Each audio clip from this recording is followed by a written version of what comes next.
Hi guys, welcome back to my channel. This is Renu Meena. और मैं आप लोगों को आज ये बताना चाहती हूँ कि अभी मेरा 1 अप्रैल को IBPS क्लर्क का रिज़ल्ट आया था और मैं काफ़ी लेट हो गई हूँ वीडियो बनाने में। लेकिन कोई ना, मुझे ये बताना था कि मेरा IBPS क्लर्क का रिज़ल्ट आया और मैं काफ़ी नर्वस थी जब मैं रिज़ल्ट देखने वाली थी। 9 बजे से मैं रिज़ल्ट का लिंक ओपन कर रही थी और फाइनली वो 10 बजे जाके ओपन हुआ। और मैंने वहाँ पर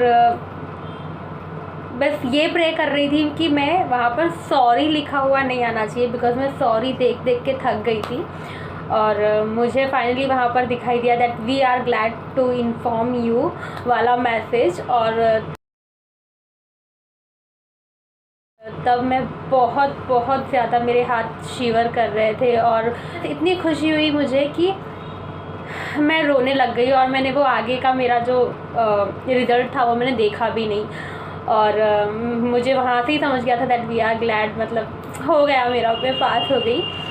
फाइनली मैं IBPS क्लर्क में पास हुई हूँ और मुझे इंडियन बैंक अलॉट हुआ है। और मैं बहुत ज़्यादा खुश हूँ एंड थैंक गॉड फाइनली मुझे सिलेक्शन मिल गई है। बिकॉज़ मैं मैं काफ़ी टाइम से स्ट्रगल कर रही थी बैंकिंग एग्ज़ाम्स के लिए। 2017 से स्ट्रगल कर रही थी और अब 2022 में मुझे जाके सक्सेस मिली है। सो या बहुत काफ़ी लंबा टाइम था ये मेरे लिए। 5 साल में अब जाके सक्सेस मिली है। और मैं होपलेस हो गई थी बहुत ज़्यादा कि, और ये फॉर्म मैंने ऐसे ही भर दिया था कि नहीं, अब ये लास्ट फॉर्म है, अब इसके बाद मैं एग्ज़ाम्स नहीं देने वाली। पर लास्ट एग्ज़ाम सोच के भरा था और ठीक है, मैं पास हो गई। अब मैं ये कहना चाहूँगी कि मेरे साथ साथ और भी लोगों का एग्ज़ाम निकला है, तो जिन बच्चों ने क्लियर कर लिया है उनके लिए मैं यही कहूँगी कि बहुत ज़्यादा कॉन्ग्रेचुलेशंस। आप लोग मतलब ऑब्वियसली मेरे जैसे ही खुश होंगे। शायद किसी का 5th अटेम्प्ट पे निकला हो, किसी का 4th पे निकला हो, किसी का 3rd में, और बहुत सारे ऐसे बच्चे हैं जिनका 1st अटेम्प्ट पे निकल गया होगा। So congratulations to all of you. बस होप करती हूँ कि आप सबकी लाइफ अब, मतलब हम सबकी लाइफ अब यहाँ से मतलब बदलने वाली है। ऑब्वियसली हम सब इंडिपेंडेंट हो गए हैं, तो और हमारी लाइफ का न्यू चैप्टर स्टार्ट हुआ है। So I wish all the best to all of you.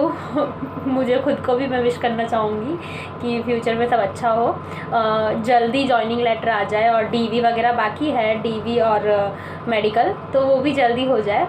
और अब मैं उनको बोलना चाहूँगी जिन्होंने एग्ज़ाम दिया था बट क्लियर नहीं हो पाया और काफ़ी टाइम से कर रहे हैं या फिर 1st अटेम्प्ट है, तो मैं उनके लिए यही कहना चाहूँगी कि देखो, मैं ये कहूँ कि दुखी मत हो, सब ठीक हो जाएगा, तो ये मैं नहीं बोल सकती, क्योंकि मुझे पता है कि जब एग्ज़ाम निकलता है और रिज़ल्ट निकलता है तो और वो फेल वाला रिज़ल्ट जब हम देखते हैं कि सॉरी, तो बहुत ज़्यादा हर्ट होता है। लाइक वो जो सिचुएशन है ना, वहाँ उस टाइम वो सिचुएशन को कोई नहीं समझ सकता सिवाय खुद के, और बहुत ज़्यादा हर्ट होता है। तो मैं बस यही बोलूँगी कि वैसे नहीं बोलना है मुझे, मतलब बोल के मतलब नहीं है ना, क्योंकि कोई कितना भी बोल दो, लेकिन उस टाइम के लिए हम नहीं समझ पाते।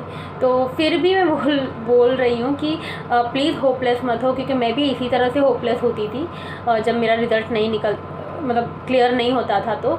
और मैं बहुत मतलब खुद को मैं वर्थलेस फील करती थी कि मतलब 5 इयर्स में ही मैंने अभी एग्ज़ाम नहीं निकाला, तो अब मैं कब निकाल पाऊँगी, और निकाल पाऊँगी भी कि नहीं निकाल पाऊँगी। तो लेकिन अभी आप लोगों को दुखी नहीं होना है, और अगर हाँ हो, हक बनता है, हो आराम से मतलब सोचो उस चीज़ के बारे में कि हाँ मैं फ़ेल हो गई या फ़ेल हो गया नेक्स्ट टाइम। लेकिन हाँ, ऐसे सोचो कि अभी जितना रोना धोना अभी कर लो, 1 हफ़्ता सोचो, 2 हफ़्ता सोचो, बट उसके बाद जो तुमको करना है वो सिर्फ ये करना है कि तुम अपनी गलतियों को रेक्टिफाई करो, अपनी मिस्टेक से सीखो कि कहाँ तुम कहाँ मतलब दिक्कत आ रही थी कि तुम पास नहीं हुए, कौन से सब्जेक्ट में तुमको मेहनत करने की ज़रूरत है। और फिर खुद को I mean I don't know कि कोई पुश करेगा या नहीं करेगा, बट आई थिंक कि कोई पुश नहीं करेगा अपने पेरेंट्स को छोड़ के। काफ़ी हो गए तो पेरेंट्स भी सपोर्ट नहीं करते, तो वहाँ पर मेरे पेरेंट्स काफ़ी मतलब काफ़ी हद तक मैं बोलूँ ऐसे पेरेंट्स हर किसी को मिलने चाहिए। वो लोगों ने मेरा 5 साल वेट किया। इनफैक्ट अभी भी वो मुझे सपोर्ट ही कर रहे थे कि बेटा रिज़ल्ट आने वाला है, और मैं उनको ये कह रही थी कि पता नहीं, बट उनको विश्वास था कि मैं पास हो जाऊंगी, और लिटरली मैं पास हो गई। और तो मैं भी यही कहूँगी कि please don't never lose your hope. Success मिलेगी किसी के किसी के नसीब में जल्दी सक्सेस लिखी हुई होती है और किसी के नसीब में लेट लिखी हुई होती है। तो टाइम से पहले हमको कभी कुछ नहीं मिलने वाला, ये तो मेरे ऊपर लागू हो गया कि टाइम से पहले तुमको कभी कुछ नहीं मिलने वाला, और समय से पहले तो नसीब से ज़्यादा और टाइम से पहले कभी किसी को कुछ ज़्यादा नहीं मिलता है। और एक और बात बोलूँगी कि भगवान के घर देर है पर अंधेर नहीं है। वो जो सेंटेंस हम हमेशा सुनते आ रहे थे, वो मुझे आज लग रहा है कि मेरे ऊपर लागू हो गई है। तो please never lose the hope, और हमेशा अपना 100% दो। आई नो घर में बहुत सारी सिचुएशंस होती है, सबकी अलग अलग डिफरेंट सिचुएशन होगी घर में। कोई अच्छे से पढ़ पा रहा है, कोई नहीं पढ़ पा रहा है, कोई पता नहीं क्या क्या चीज़ें करके पढ़ रहा है, कोई काम करते हुए भी पढ़ रहा है, कोई घर को संभालते संभालते पढ़ रहा है, कोई बच्चे संभालते संभालते पढ़ रहा है, या फिर कोई फ्री होकर पढ़ रहा है। सबका अलग अलग है, लेकिन ये है कि अगर तुम मेहनत कर रहे हो तो तुम्हें सक्सेस ज़रूर मिलेगी। ऐसा नहीं है कि नहीं मिलेगी। So please never lose the hope. और अभी काफ़ी एग्ज़ाम्स आने वाले हैं ये साल भी, सो उनके लिए अच्छे से प्रिपेयर करो। अगर थोड़े थोड़े नंबर से रहे हो तो शायद किसी एग्ज़ाम में पास हो जाओ तुम, और अगर ज़्यादा नंबर से रहे हो तो फिर तुमको थोड़ी मेहनत करनी पड़ेगी, और मेहनत करके ये दिखाओ कि हाँ हम नेक्स्ट एग्ज़ाम क्लियर कर सकते हैं।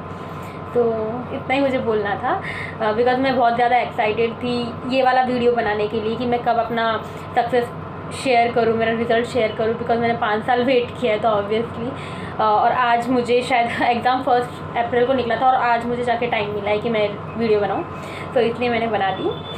तब तक के लिए बाय बाय, टेक केयर। मैं नेक्स्ट वीडियो जल्दी लेकर आऊँगी। आई डोंट नो किस टॉपिक पे लेके आऊँगी, बट लेके आऊँगी। हो सकता है मैं डॉक्यूमेंट वेरिफिकेशन के ऊपर वीडियो लेके आऊँ, या फिर जब ज्वाइनिंग लेटर मिलेगा तो उसके अकॉर्डिंग लेके आऊँ, या फिर हो सकता है मैं जिस दिन ज्वाइन करूँ उसमें मैं अपना फर्स्ट व्लॉग बनाऊँ। तो आई डोंट नो कि मैं कौन सा वीडियो बनाऊँगी। ये है कि मैं नेक्स्ट वीडियो बहुत जल्दी लेके आने वाली हूँ। तो स्टे ट्यून, और तब तक के लिए बाय बाय, टेक केयर।